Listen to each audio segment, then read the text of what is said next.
موت کا ایسا منظر جسے ہر انسان اپنی زندگی میں دیکھتا ہے پر کبھی اسے معلوم نہیں پڑتا، اور جنت کی 3 عظیم نعمات جو آج مختلف اشکال دنیا میں ہمارے پاس موجود ہیں، جنہیں ہم ہر روز دیکھتے اور استعمال بھی کرتے ہیں۔ اور ایک مومن اور کافر کی جان نکلنے کا منظر کیسا ہوتا ہے، اور موت سے 40 دن قبل ہر شخص کو ایک خواب آتا ہے۔ آخر وہ خواب کیا ہے؟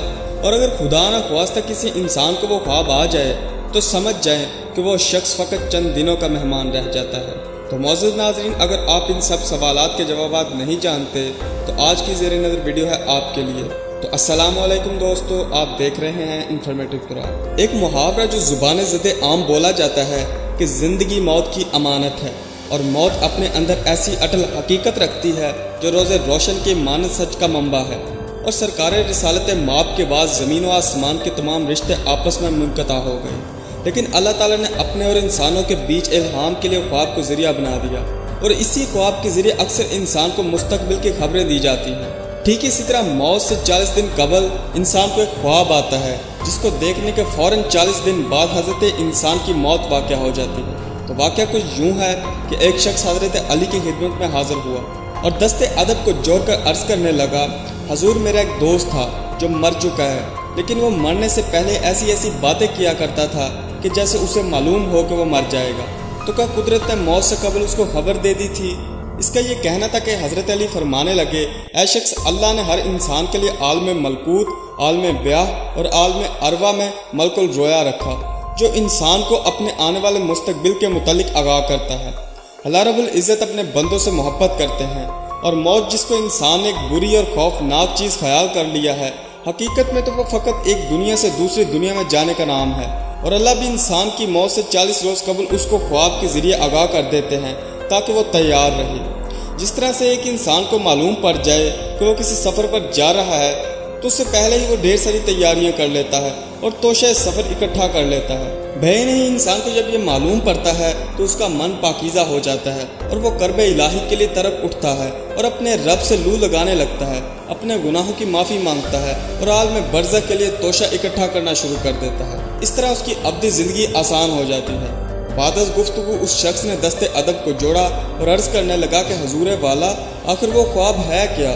اس کا کہنا تھا کہ حضرت علی فرمانے لگے، اے شخص، یاد رکھنا، اس خواب، اس منظر میں انسان کو یہ نظر آتا ہے کہ وہ اکیلا سفر کر رہا ہے اور سفید لباس اس نے زیب تن کر رکھا ہے، اور پھر اسے اس کے دوست احباب نظر آتے ہیں جو کبھی اس کے ساتھ رہا کرتے تھے اور اب وہ مر چکے ہیں، اور وہ اسے کہتے ہیں کہ اب تمہارا سفر ختم ہونے والا ہے۔ یوں ان مرنے والوں کو نئی زندگی میں دیکھ کر اس پر سے موت کا خوف تمام ہو جاتا ہے اور وہ خوش رہنے لگتا ہے۔ بات جب یہاں تک پہنچی تو وہ شخص کہنے لگا، یا علی، یہ کیسے معلوم ہوگا کہ وہ خواب الہامی ہے یا شیطانی؟ تو اس پر حضرت علی فرمانے لگے، اے شخص، اگر خواب دیکھنے کے بعد وہ شخص ڈرنے لگے اور خوف زدہ ہو جائے تو سمجھ جانا کہ وہ خواب شیطانی ہے، اور اگر خواب دیکھنے کے بعد وہ پرمسرت ہو جائے تو سمجھ جاؤ کہ وہ خواب نورانی ہے۔ بھائی نہیں، ایک شخص آیا اور کہنے لگا، یا علی، ہمیں بتائیں کہ ایک کافر اور مومن کی موت کا منظر کیسا ہوگا؟ بات جب یہاں تک پہنچی تو حضرت علی فرمانے لگے، اے شخص جو ساری زندگی اطاعت الہی اور اطاعت رسول میں گزارتا ہے، اللہ تعالیٰ کا خوف ہر وقت اس کے دل پر غالب رہتا ہے، اور وہ ایک نیک اور پرہیزگاری کی زندگی گزارتا ہے، تو یاد رکھنا کہ اس کی موت کا منظر ایسا ہوگا کہ جب ملک الموت اس کے پاس آئے گا تو اسے جنت کی بشارت دے گا، اور اس کی جان اس طرح قبض کرے گا کہ جیسے پھول سے خوشبو الگ ہوتی ہے۔ وہیں دوسری طرف جو شخص ساری زندگی نافرمانی الہی میں گزارتا ہے اور اللہ کے احکامات کو بھلا کر دنیاوی زندگی میں مگن رہتا ہے، تو جب اسرائیل علیہ السلام اس کے پاس آئیں گے تو اسے دردناک عذاب کی خبر سنائیں گے، اور اس کی جان یوں قبض کرے گا جیسے ایک روئی دار کپڑا کہیں کانٹے دار جاڑیوں میں پھنس جائے اور آدمی اسے کھینچ کر یوں چیر پھاڑ کر باہر نکالتا ہے۔ بعد از ایک شخص حضرت علی کی خدمت اقدس میں آیا اور انتہائی عاجزی کی ساری سے عرض کرنے لگا، اہل جنت کی وہ 3 چیزوں سے ہمیں آگاہ کریں جو دنیاوی اشکال میں ہمارے پاس موجود ہیں۔ بات جب یہاں تک پہنچی تو حضرت علی فرمانے لگے، اے شخص، ان 3 چیزوں میں سے پہلی چیز کا نام ہے شہد۔ حقیقت میں شہد جنت کی ایک نہر ہے جسے دنیا میں اللہ تعالیٰ نے ایک مکھی کے وجود میں رکھا ہے۔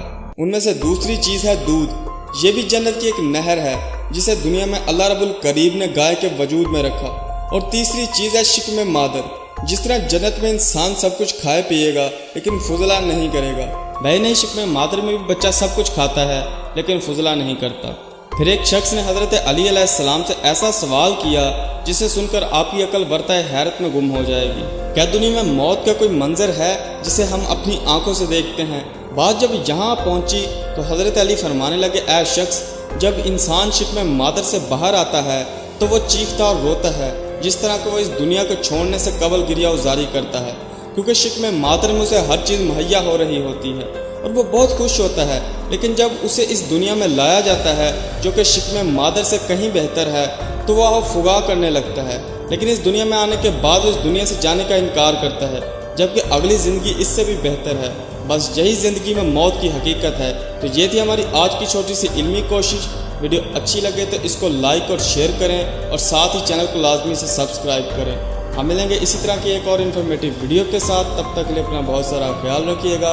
والسلام، خدا حافظ، فی امان۔